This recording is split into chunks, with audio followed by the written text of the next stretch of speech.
안녕하세요, 여러분. 글로벌 진로 독서 세 번째 시간이 돌아왔습니다. 오늘은요, 옷에 대한 새로운 해석으로 패션의 여왕이 된 코코 샤넬에 대해 2차 시에 걸쳐 알아보도록 할게요.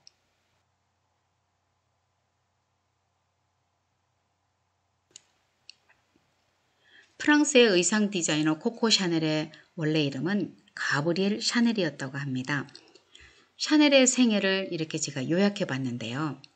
먼저 오늘 첫 시간에는 제가 영상으로 책 내용을 읽어 드리도록 하겠습니다. 잠시 후에 만나요.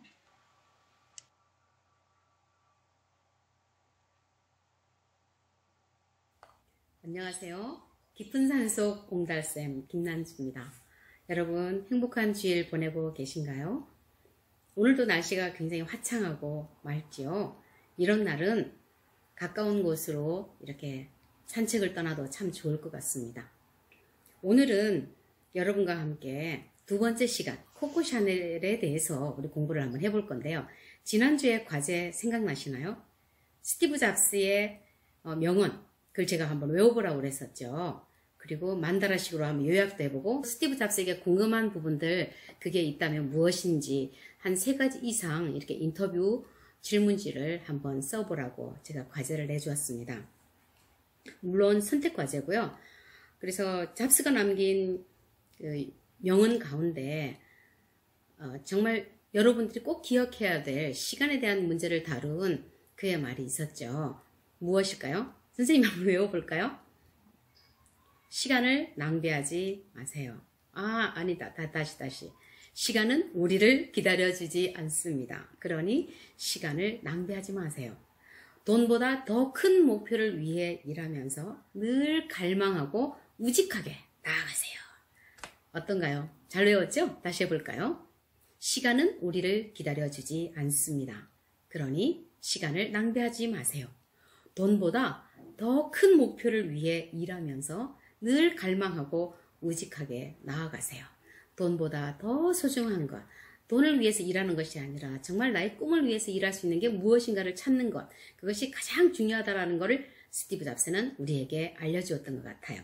오늘은 두 번째 다룰 인물로 옷에 대한 새로운 해석으로 패션의 여왕이 된 코코 샤넬에 대해서 한번 공부해 보도록 하겠습니다. 코코 샤넬은요, 1883년 8월 19일에 태어났네요. 한 달 전이네요. 오늘이 9월 20일이니까 1971년 1월 10일 세상을 떠났습니다. 꽤 오래 사셨더라고요. 우리 계산을 한번 해봐야 되나? 88살, 그러니까 88세에 세상을 떠난 거예요. 그리고 코코 샤넬은 결혼을 하지 않았다고 그러죠. 그래서 코코 샤넬에 대한 대략적인 내용을 선생님이 읽어주고 또 자세하게 살펴보도록 하겠습니다. 코코 샤넬은 1883년 프랑스 남서부 소미르의 가난한 집안에서 태어났다. 어린 시절 어머니를 여의고 수도원에서 운영하는 보육원에 맡겨졌다. 보육원에서 직업교육으로 바느질을 배운 샤넬은 수도원에서 받은 영감과 바느질 기술을 토대로 이후 패션계를 주도하게 된다. 보육원을 나와 술집에서 노래를 부르게 되면서 코코라는 애칭을 얻게 되었다. 샤넬은 그동안 몸을 꽉 조여 억압했던 코르셋에서 여성을 해방시켰고 무릎까지 올라가는 짧은 치마와 편하고 활동이 자유로운 여성용 바지를 만들어 땅에 닿는 긴 치마로부터 해방시켰다. 또한 손가방에 끈을 달아 어깨에 멜 수 있게 했다. 지금은 당연시되는 여성들의 의상이지만 샤넬의 혁명에 의해 가능해지게 된 것이다. 지금 우리가 누리고 있는 이 편안함, 또 간편한 어떤 활동을 간편하게 해줄 수 있는 어떤 의상이라든지 이런 소품 같은 게 바로 코코 샤넬을 통해서 이루어진 일들이라는 것을 알 수가 있겠죠. 가난한 집안에서 태어났군요. 프랑스 남서부에 있는 소미르라고 합니다. 소미르.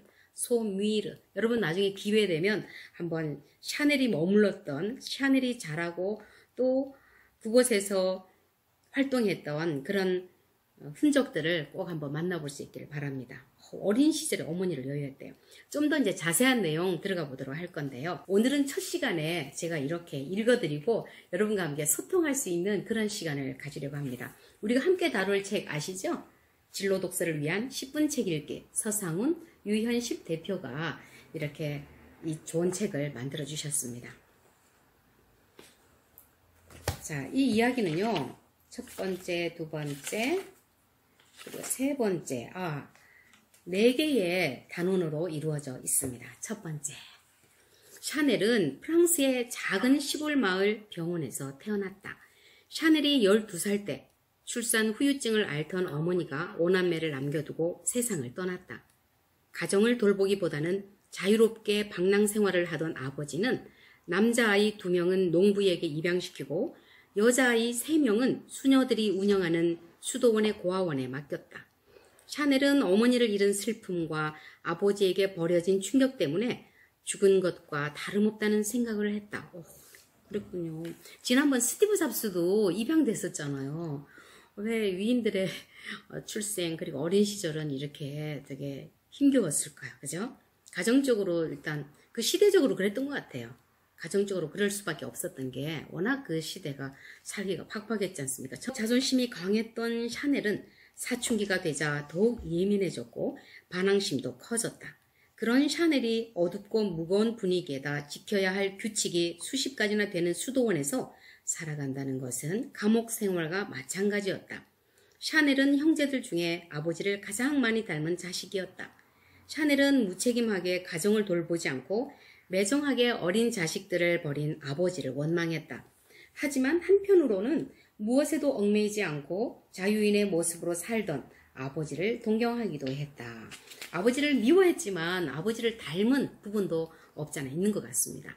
샤넬은 수도원의 기숙학교에 함께 다니고 있던 자기보다 나이 어린 아드리엔 고모와 절친한 사이가 됐다. 자기보다 나이가 어린 아드리엔 고모. 고모는 고모인데 나이가 어린. 아하, 아버지의 늦둥이 동생이었나봐요. 아드리엔은 늦둥이로 태어난 아버지의 막내 여동생이었다. 아드리엔과 샤넬은 꿈 많던 사춘기 소녀 시절을 함께 보내면서 친척 관계를 넘어 평생의 친구로 지내자고 약속했다. 지루한 생활을 참고 견디던 샤넬에게도 즐거운 일이 있었다. 지난 시간에 우리 스티브 잡스에게도 훌륭한 친구가 있었죠. 컴퓨터를 무척 잘 다루었던 워즈니악이라는 대학생이었잖아요. 스티브 잡스보다 무려 5살이나 많은. 근데 오늘 이야기 보니까 샤넬은 자기보다 나이가 약간 어린 고모와 친척인 고모와 친구처럼 지냈다는 사실이에요. 그럴 수 있죠. 응? 우리나라에서는 좀 그게 좀 쉽지 않으려나요? 가능해요. 수업을 듣다가 바느질을 해서 자기 손으로 옷을 만드는 일에 흥미를 느꼈고 가끔은 성당 유리창으로 들어오는 아름다운 햇빛을 바라보면서 천국에 온 것 같은 느낌을 받았다. 그러니까 그 수녀원에서 재봉 과목이 있었대요. 정규 과목이었었나 봐요. 그 수업을 듣다가 바느질을 해서 자기 손으로 옷을 만들어 입는 그 사실에 대해서 굉장히 흥미를 느꼈다고 합니다. 웬일. 그리고 방학 때는 수도원을 떠나 루이즈 고모의 집으로 가서 지냈는데 잠깐이나마 자유를 누릴 수 있어서 너무 행복했다. 요즘 선생님이 꽂힌 게 뭐냐면 재봉틀을 갖고 싶다는 거예요. 선생님 어머니가 시집 올 때 논 두마직인가 이걸 팔아가지고 혼수로 재봉틀을 해오신 거예요. 왜 다리가 달려있는. 그래서 발로 이렇게 막 구르면은 이렇게 손으로 수동식으로 이렇게 막 돌리잖아요. 이렇게 돌리면서 바느질을 해나가는 건데 밑에서 실이 올라오고 위에서 실이 감기면서 이제 바느질이 되어지는 거죠. 그걸로 우리 옷이며 또 뭐 밥상포라든지 이불 호청, 커튼 이런 걸 다 어머니께서 만들어 주셨어요. 일일이 사지 않으시고 살림꾼이었던 우리 어머니 생각이 나고요. 그리고 제가 대학을 다닐 때 제 친구 중에 하나가 방학이 되면 학원을 다니더라고요. 그래서 무슨 학원을 다니나 하고 봤더니 그 친구 이름이 갑성이었는데 이름이 재밌죠. 여자아이인데 갑성이에요. 이갑성. 그 친구가 방학 때 의상실, 그러니까 의상 기술을 배우는 그런 학원에 다닌다는 거예요. 그래서 원피스를 입고 이렇게 오면 자기가 만들었다는 거죠. 그래서 나는 그게 무척 부러웠어요. 하고 싶었지만 그때 당시 뭐 그런 여건도 되지 않았고 그게 뭐 쉽지 않았지 않습니까? 뭐 여력도 만만치 않았고. 그래서 그 친구를 보면 지금도 약간 아쉬움이 남는 게 나도 그때 바느질하는 걸 배웠더라면 얼마나 좋을까. 요즘 이제 인터넷 사이트 이렇게 들어가게 되면은 자동으로 나오는 재봉틀 많지 않습니까? 예전에는 뭐 몇백만 원 이렇게 했었지만 지금은 가격이 많이 내렸어요. 그래서 성능도 뭐 다양해졌고 디자인도 굉장히 멋있잖아요. 그래서 재봉틀 심지어 싼 거는 3만 원대부터 시작해서 비싼 건 보통 일반 가정에서 좋은 제품 가지려면 한 3, 40만 원? 그 정도면 이제 살 수가 있는 거예요. 그래서 저도 그걸 사려고 지금 통장에 돈을 모으고 있답니다. 갖고 싶어요. 나중에 쓰다가 그 기술을 지금 잘 못 익혀서 잘 모르는 부분도 있지만 뭐 익히면 되겠죠. 그래서 그걸 쓰다가 나중에 며느리를 얻게 되고 또 제가 이제 나이를 먹어서 그걸 다룰 수 없게 된다. 그러면 제가 유산으로 남겨주려고 합니다. 샤넬이 그랬대요. 수녀원에서 이렇게 재봉 기술에 굉장히 흥미를 느끼고 자기 손으로 옷을 만들어 입는다는 그 사실에 대해서 놀라움을 가졌던 거예요. 어느덧 18살이 되자 샤넬은 아드리엔과 함께 수도원을 도망치기로 결심했다. 그러니까 12살에 들어와서 지금으로 말하면 뭐 중학교 1학년부터 고3까지 수녀원에서 지냈다라고 생각을 하면 되겠네요. 용기를 내서 가출했지만 두 사람은 갈 곳이 없었고 방황하다가 결국 루이즈 고모의 집으로 갔다. 하지만 고모는 두 소녀를 크게 꾸짖고 수도원으로 돌려보냈다. 이번에는 수도원에서 샤넬을 받아주지 않았다. 그동안 자기 멋대로 행동하고 반항적인 모습을 보였던 샤넬을 수녀들이 싫어했기 때문이었다. 어떡해요. 오갈 데가 없네요. 루이즈 고모는 어쩔 수 없이 인근의 노트르담 기숙학교에 샤넬과 아드리엔을 입학시켰다. 하지만 거기 생활도 답답하기는 마찬가지였다. 그러니까 고모 아드리엔하고 샤넬은 좀 공통분모가 있는 것 같아요. 성향도 좀 비슷하고 자유분방한 그런 성격의 소유자 같습니다. 다른 사람들과는 다른 기질을 갖고 있다는 생각을 하던 샤넬은 자신의 인생에 대해 진지한 고민을 하기 시작했다. 20살이 되자 샤넬은 아드리엔과 기숙학교를 떠났다. 이번에는 가출이 아니라 독립을 실행한 것이다. 구체적이고 명확한 계획이 없어서 두려움도 있었지만 어떤 일이든 헤쳐나가겠다고 굳게 결심했다. 샤넬은 아무것도 가진 게 없지만 그만큼 자유롭다는 생각을 했고 자신의 운명을 하나씩 개척해 나갈 수 있다고 확신했다. 들꽃처럼 살아가는 그 어떤 강인함이 느껴지는데요. 샤넬이 이렇게 어린 시절에 아버지로부터 버림받고 또 일찍 어머니를 여의고 그리고 이제 수녀원과 기숙학교에서 생활을 하면서 이제 그동안 제약된 생활이었지만 거기 이제 과정들을 이제 잘 이겨냈지 않습니까? 들꽃처럼 살았던 샤넬, 이 강인함이 아드리엔이 있었기 때문에 그 힘겨운 시간을 잘 견뎌내지 않았나 이런 생각도 해봅니다. 친구잖아요, 동력자고. 자, 그렇게 보냈던 이제 샤넬이 이제 성인이 되었습니다. 그 이후의 삶을 한번 들려줄게요. 샤넬과 아드리엔은 귀부인들의 옷을 팔거나 수선해주는 생트말이라는 옷가게에서 일하게 되었다. 두 사람은 솜씨가 좋아서 손님들에게 인기가 많았다. 그래서 손님들 중에는 그녀들에게 따로 옷을 만들어 달라는 부탁을 하는 사람도 있었다. 우와, 새로운 생활에 어느 정도 적응이 될 무렵 샤넬은 뭔가 특별한 일을 하고 싶었다. 샤넬은 가끔 드나들던 로통드라는 카페에서 노래를 부르는 가수가 되면 어떨까 생각했다. 그러니까 옷을 만드는 그런 직업을 이렇게 갖고 있다가 또 뭐예요? 이제 노래를 하는 그런 가수가 되고 싶은 소망이 생겼나 봐요. 아드리엔에게 이제 그렇게 말했대요. 나 가수가 되면 어떠냐고. 아마추어와 프로는 다르다면서 아드리엔은 극구 말렸답니다. 하지만 샤넬은 자신의 결심을 굽히지 않았대요. 와, 이게 샤넬의 어떤 그 당참이 이렇게 느껴져요. 뭔가 자기가 해야겠다. 마음 먹으면 하잖아요. 하고 싶은 열망이 있으니까. 잡스도 그랬잖아요. 돈보다 더 큰 목표를 위해 일하면서 늘 갈망하고 우직하게 나아가라고요. 그런 성공자들, 그런 사람들에게는 그런 성향, 그런 근기가 있는 것 같아요. 샤넬은 로통드 카페 지배인을 찾아가 노래를 부르고 싶다고 말했다. 아마 이렇게 말했겠죠? 저 노래를 하고 싶어요. 제가 노래를 해도 될까요? 잘할 수 있습니까? 네, 할 수 있어요. 저 잘할 수 있습니다. 제 노래 한번 들어보시겠어요? 아마 그렇게 아주 당당하게 자신있게 자기가 정말 노래를 하고 싶은 그 의지를 표명했을 것 같습니다.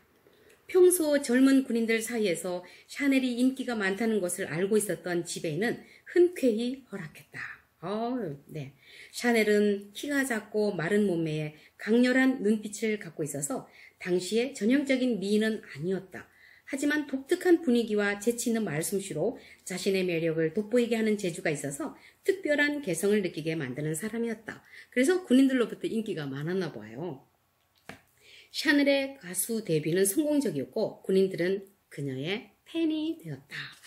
당시 샤넬이 즐겨 불렀던 노래 중에 코코리코와 코코가 트로카데로에서 누구를 만났기에 라는 곡이 있었다. 샤넬은 개성 넘치는 목소리로 두 곡을 멋지게 불렀고 팬들은 샤넬에게 코코라는 별명을 붙여주었다. 군인들이 앙코르를 청할 때 코코를 외치곤 했는데 코코 샤넬이라는 별명은 그때 생긴 것이었다. 자신감을 얻은 샤넬은 진짜 가수가 되려고 옷가게를 그만두고 BC라는 큰 도시로 갔다. 거기서 노래를 부를 곳을 찾았지만 춤도 못 추고 너무 말랐다는 이유로 모두 거절당했다고 하네요. 하지만 샤넬은 실망했을까요? 전혀 아니죠. 그즈음 샤넬은 부유한 집안에서 태어나 막대한 유산을 물려받은 발장이라는 남자를 알게 되었다. 군인과 정치인, 그는 사업가, 귀족, 연예인 등 다양한 사람들과 어울리며 삶을 즐기고 있었다.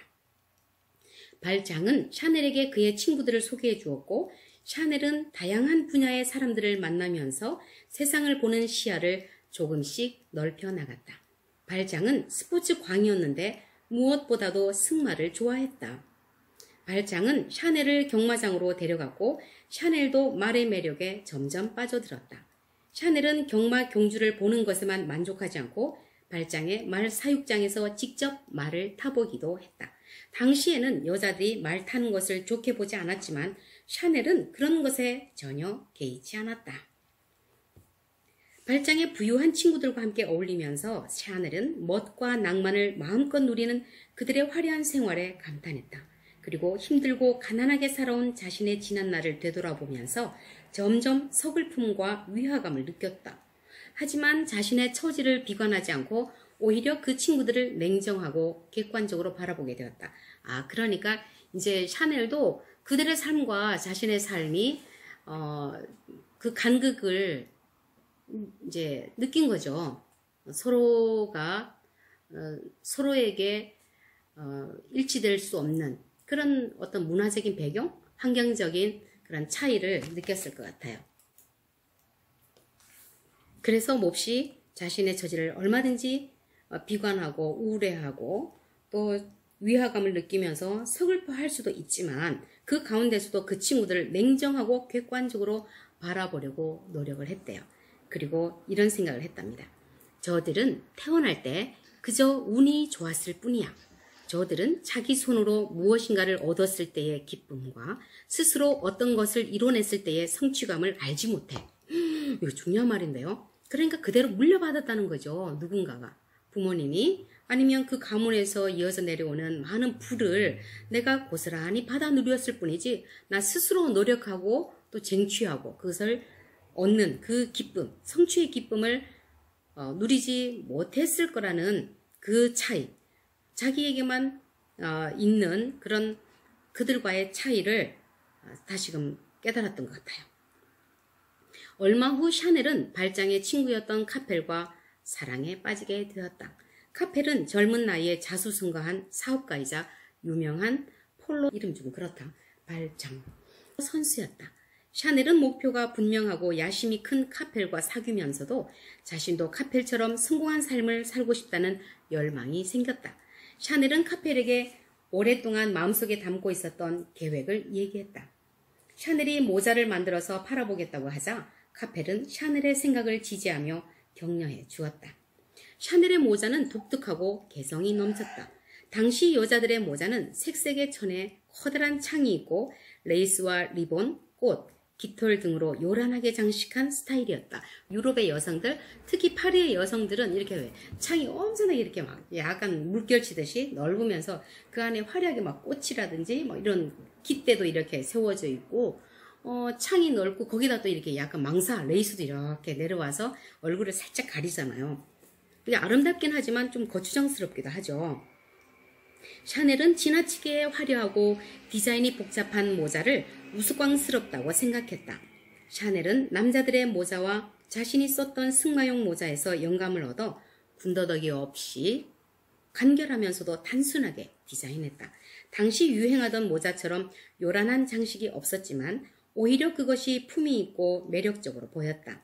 샤넬에게 모자를 부탁했던 사람들은 무척 만족하면서 모자를 쓰고 다녔다. 샤넬의 모자는 여자들에게 큰 인기를 얻었다. 카펠의 도움으로 파리에 샤넬 모드라는 모자 가게를 열었다. 점점 더 많은 사람들이 샤넬의 모자를 찾게 되었고 레 모드라는 유명 패션 잡지에 샤넬이 만든 모자를 쓴 유명인들의 사진이 실렸다. 이때 되게 보람이 있었을 것 같아요. 뿌듯하고. 샤넬이 처음으로 패션 디자이너로서의 재능을 공식적으로 인정받게 된 것이었다. 샤넬은 카펠과 함께 도빌이라는 휴양지로 여행을 갔다가 거기에서 메종 샤넬이라는 옷가게를 열었다. 옷에 대한 고정관념이 컸던 당시 사람들은 휴양지에 어울리지 않는 정장 차림이나 활동하기에 불편한 옷을 입고 있었다.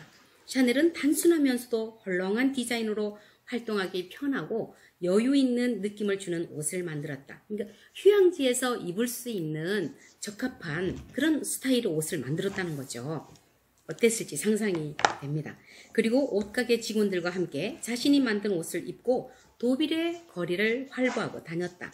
샤넬의 휴양지의 패션은 사람들에게 최고의 화제거리가 되었고 샤넬의 옷은 날개에 돋친 듯 팔려 나갔다. 그러니까 오로지 편리함 그리고 단순함 그러면서도 개성 있는 그런 디자인을 우리 샤넬은 이렇게 보여주기 위해서 노력했던 것 같아요. 샤넬은 드레스도 새로 디자인했다. 당시의 여성들 사이에서는 허리와 풍만한 엉덩이를 돋보이게 하는 긴 드레스가 유행이었다. 이 드레스를 입으려면 허리를 꽉 조이는 코르셋이란 속옷을 입어야 해서 걷기도 불편하고 숨쉬기도 힘들었다. 이거 보니까 바람과 함께 사라지다 해서 비비안이 허리가 19인치였다고 그래요. 19인치. 코르셋을 이렇게 조여매기 위해서 막 그 하녀가 양쪽에서 막 신발끈 조여매듯이 막 이렇게 붙들어 매는 장면이 있거든요. 숨도 못 쉴 정도로. 그렇게 해서 마치 남성들의 그 한 주먹 안에 들어갈 수 있는 허리. 그게 그 여성들의 최고의 매력 포인트였던 거예요. 매력 포인트. 자, 그런데 그렇게 하면 아름다울지는 모르지만 굉장히 오랫동안 이제 활동하기에는 불편하고 또 숨쉬기가 가장 힘들었다고 그래요. 여자들은 아름다움을 위해 불편함을 꾹 참고 지냈는데 샤넬은 이런 것에 의문을 품고 코르셋이 필요 없는 편안한 옷을 만들었다.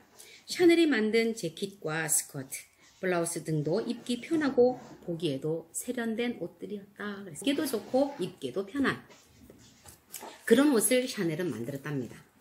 제1차 세계대전이 일어나자 사람들은 화려한 옷보다는 실용적인 옷을 선호하게 되었다. 전쟁터로 나간 남자들을 대신해서 일을 하게 된 여자들은 드레스 대신 활동적이고 편한 옷이 필요했다. 전쟁으로 옷감이 모자라게 되자 샤넬은 남성 속옷을 만드는 데 쓰였던 저지라는 옷감으로 옷을 만들었는데 부드럽고 잘 늘어나서 편했다. 샤넬의 옷은 단순하면서도 편리하고 품위와 세련미가 느껴졌기 때문에 전쟁 중에도 큰 인기를 끌었다. 그러니까 샤넬의 옷은 특징이 있는데요. 내 얼굴 엄청 크게 나왔네. 샤넬의 옷의 특징은 첫째, 단순하다. 기억하세요? 그리고 편리하다. 그럼 단순하고 편리하다고 해서 그게 아니라는 거죠. 굉장히 품위 있고 또 세련미가 돋보였다라는 사실이에요. 그래서 인기를 끌었대요. 샤넬은 휴양지 비아리츠에도 의상실을 개업했다. 샤넬은 파리와 독일, 비아리츠 등 세 도시에 지점을 두고 수십 명의 재봉사를 고용한 사업가가 되었다. 제1차 세계대전이 끝났을 때 샤넬은 사람들에게 가장 인기 있는 패션 디자이너가 되어 있었다. 샤넬은 옷을 만들면서 늘 이렇게 말했다. 여러분 기억하세요? 따라 해보실래요? 옷은 사람이 입는 것이라는 사실을 명심해야 해. 옷은 사람이 입는 것이라는 사실을 명심해야 해. 옷은 사람이 입는 옷이라는 사실을 명심해야 해. 그러니까 쉽게 말해서 뭐냐면 옷의 주인은 옷이 아니라 사람이라는 거예요. 사람을 위해서 옷이 존재한다는 거죠. 샤넬은 편리함을 가장 중요하게 생각했기 때문에 옷이 완성될 때까지 스케치를 하지 않고 인체 모형도 사용하지 않았다. 대신 사람을 모델로 세워놓고 직접 몸에 대보면서 옷을 만들었다. 왜냐하면 그렇게 해야 그 사람한테 딱 맞고 편한 옷을 만들 수 있었기 때문이다. 그러니까 디자인을 할 때 맞춤형 디자인을 한 거네요. 향수에도 관심을 갖게 되었다. 또 그 사람이 입기 편하고 또 보기 좋은 그런 옷을 만들기 위해서 노력을 했다는 사실입니다. 샤넬은 향수에도 관심을 갖게 되었다. 향수. 그 당시 향수는 대부분 꽃이나 동물에서 얻은 천연 재료로 만든 것들이었다. 그리고 화려한 병에 담아서 낭만적인 이름을 붙였기 때문에 모두 엇비슷했다. 샤넬은 자신만의 개성을 담을 수 있는 특별한 향수를 만들고 싶었다. 그래서 이제 막 개발되기 시작한 인공 재료와 천연향을 섞어서 독특한 향수를 만들었다. 샤넬의 이름을 딴 넘버 5는 독특한 향과 네모난 병 모양으로 개성을 중시하는 여성들에게 큰 사랑을 받았다. 이제 마지막 단원이에요. 제2차 세계대전이 일어나자 샤넬은 옷가게 문을 닫았다. 그리고 전쟁이 끝난 뒤에도 시골에서 계속 지내면서 쉬었다. 디자이너로 일하면서 쉼없이 달려왔기 때문에 많이 지쳐서 충분한 휴식이 필요했다. 그러는 사이 샤넬은 사람들에게 점점 잊혀졌다. 그런데 뉴룩이라 불리는 몸매를 강조하는 스타일이 다시 인기를 끌었다. 뉴룩은 옛날처럼 코르셋을 입어야 했는데 편리함을 추구하는 샤넬의 패션 철학과 반대되는 일이었다. 샤넬은 70살이 넘었지만 다시 옷가게를 열었다. 70살이 넘었는데도 옷가게를 열었다. 옷가게를. 그리고 새로 디자인한 130점의 옷을 발표하는 패션쇼를 개최했다. 다시 활발한 활동을 하면서 샤넬의 업적은 재조명을 받게 되었고 세상에서 가장 뛰어난 디자이너에게만 주는 니만 마코스 상과 패션 오스카상을 수상했다. 나이 70에 130가지 이상의 디자인을 해냈다는 것, 그리고 그 옷을 발표하고 패션쇼를 열었다는 것, 그리고 유명한 세상에서 가장 뛰어난 디자이너에게 주는 니만 마코스 상과 패션 오스카상을 수상했다는 사실이에요. 박수를 보내고 싶지 않나요? 박수. 잠깐 박수 한번 보내야 돼. 와, 나이 70에 어떻게 우리는 이제 나이 먹어서 이제 다 끝났다라고 생각을 할 수도 있잖아요. 근데 그게 아니라 다시금 재도전하고 또 자기의 역량을 발휘할 수 있었던 그 모습 정말 대단하지 않아요? 전에 한 학생이 묻더라고요. 선생님은 학원을 언제까지 할 거예요? 언제까지 학원을 할 거냐고. 그래서 반대로 물어봤죠. 그러면 선생님은 몇 살 때까지 이 학원을 했으면 좋겠냐? 응? 네 생각에는 어떠냐? 그랬더니 선생님은 70까지 학원을 해도 될 것 같아요. 그래. 왜? 그랬더니 선생님은 얼굴이 동안이잖아요.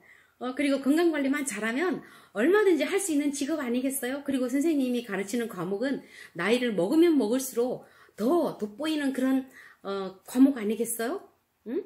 우리의 말과 글을 가르치는, 그리고 글쓰기를 창작하는 거를 가르치고 또 책을 읽고 토론하고 얼마나 좋은 거예요. 선생님 나이를 많이 먹어도 할 수 있는 과목이니까 선생님은 70까지도 충분히 할 수 있을 거예요. 그러는 거예요. 그래서 그 얘기 들으면서 막 깔깔대고 웃었던 그런 기억이 납니다.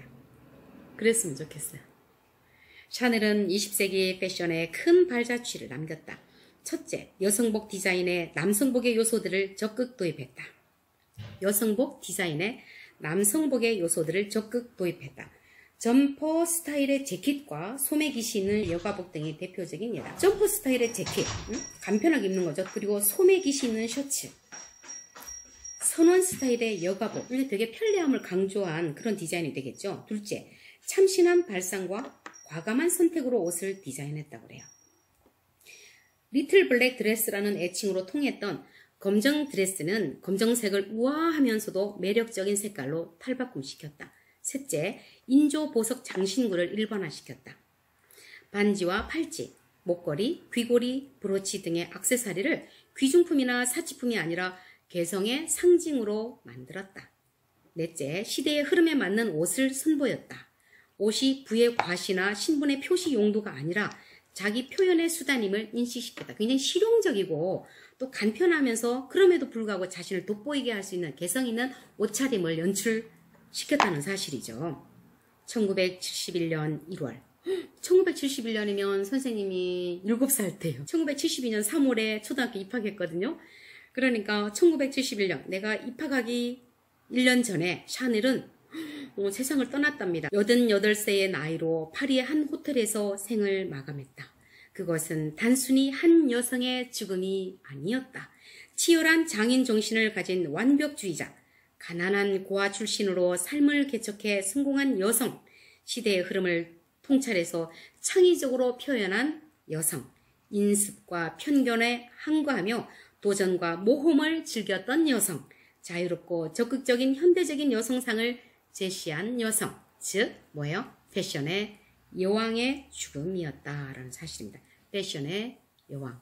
스티브 잡스는 애플의 천국을 세계 최고의 컴퓨터로 애플의 천국을 만들겠다는 그런 꿈을 갖지 않습니까? 샤넬은 패션의 여왕이라고 불리어지게 되었습니다. 코코 샤넬은 생전에 다음과 같은 말을 남겼습니다. 이것도 여러분 외워보세요. 선생님이 먼저 한번 읽어줄게요. 나는 어떤 일이든 대충 해본 적이 없다. 나는 어떤 일이든 대충 해본 적이 없다. 패션은 단순히 옷 입기만을 의미하지 않는다. 패션은 단순히 옷 입기만을 의미하지 않는다. 그것은 자유롭고 합리적이면서도 단순하고 자연스러운 아름다움을 포함하고 있어야 한다. 단순하고 자연스러운 아름다움을 포함하고 있어야 한다. 옷보다 사람이 우선이다. 다 외우기 힘들면 이것만 외워도 좋을 것 같아요. 옷보다 사람이 우선이다. 옷보다 사람이 우선이다. 오늘 선생님이 입고 온 어떤가요? 자, 이 노란 티셔츠는 겨자색, 가을 느낌이 딱 나죠? 은행잎 같기도 하고. 이거는 제가 인터넷으로 구매한 티셔츠고요. 면티입니다. 선생님은 면을 굉장히 좋아해요. 그리고 이 옷은 예전에 어디서 샀지? 그냥 바자회 할 때 아주 싸게 5,000원인가? 그렇게 주고 산 옷이에요. 근데 선생님 원피스가 한 20가지 정도 되거든요. 값비싼 원피스도 꽤 많은데 그런 옷보다 이 옷을 즐겨 입게 되는 거예요. 이것도 면이거든요. 원래 옷이 뭐 이렇게 좀 올라가는 거예요. 이렇게 올라갔어요. 이렇게 올라가니까 언제 친정에 갔더니 엄마가 그 살에도 재봉틀 다루는 솜씨가 일품인 우리 어머니께서 야 난주야 너 얘 답답하지 않냐? 보는 사람이 답답하다. 그러면서 이가 똑같은 스카프 그 끄트머리를 잘라가지고 여기를 이어주신 거예요. 이게 손 바느질로. 어디 갔지? 여기 이 뒤쪽에 앞부분에 있으면은 이렇게 바느질한 흔적이 남는다고 하면서 뒤쪽에다가 이렇게 연결을 해주셨어요. 손 바느질로. 어머니가 돋보기 안경을 쓰고 이렇게 바느질을 해주셨는데 이렇게 매끄럽지는 않더라고요. 손 바느질이다 보니까. 그런데 저는 그대로 입고 다닙니다. 그래서 이게 약간 이렇게 내려왔어요. 이렇게 내려오니까 훨씬 더 시원해 보이고 또 어때요? 되게 편안해 보이지 않아요? 응? 네, 여러분 지금까지 코코 샤넬의 생애에 대해서 한번 살펴봤어요. 이제 두 번째 시간에는 샤넬의 인생을 이렇게 한번 재조명하면서 그에 얽힌 그분이 만든 디자인 그런 옷을 한번 영상으로 이미지로 한번 살펴보고요. 그리고 과제물을 여러분에게 제시하도록 하겠습니다. 네, 첫 시간은 여기까지예요. 여러분 수고했어요.